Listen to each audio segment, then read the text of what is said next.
ఇప్పటికే ఈ మండలం సంబంధించి దగ్గర దగ్గర 4 కోట్ల రూపాయల సీసీ రోడ్స్ డ్రైనేజీలు ఇవ్వడం జరిగింది. అదనంగా మళ్ళీ ఈ సంవత్సరంది కూడా స్టార్ట్ అయినాయి 2 కోట్ల.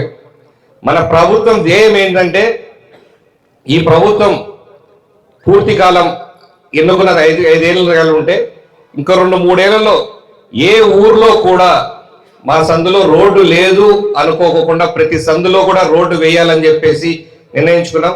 ప్రతి ఊర్లో ప్రతి సందులో కూడా సిమెంట్ రోడ్లు ఖచ్చితంగా వస్తాయని చెప్పి తెలియజేసుకుంటా ఉన్నాం.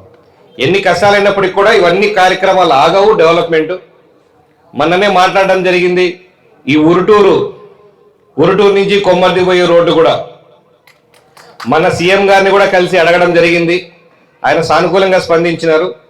వచ్చిన ప్రిఫరెన్స్ రోడ్డు ఏవచ్చినా కూడా మరొకరు ఫస్ట్ దీనికి పెట్టాలి అని చెప్పేసి ఫండ్స్ పూర్తిగా ఏమైనాయి, ఎందుకు ఆర్ఎన్బి రోడ్స్ రావట్లేదు అని అంటే మ్యాచింగ్ గ్రాంట్ ఇవ్వకుండా సెంట్రల్ నుంచి రావాల్సిన ఫండ్స్ అన్నిటికి కూడా వాడుకొని ఏ ఫండ్స్ రాకుండా ఆ ప్రభుత్వం ఆపిపెట్టింది.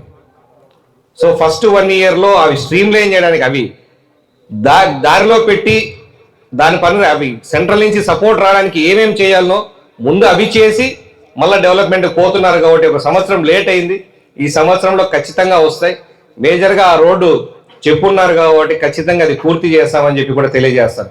ఎందుకంటే మన సీఎం గారిని కలిసినప్పుడు కూడా ప్రత్యేకంగా అడగడం జరిగింది. ఆయన ఖచ్చితంగా సానుకూలంగా రాసి దాని మీద ఇది చెయ్యండి అని చెప్పి కూడా పెట్టారు. తొందరలో వస్తుందని చెప్పేసి కూడా భావిస్తా ఉన్నాం.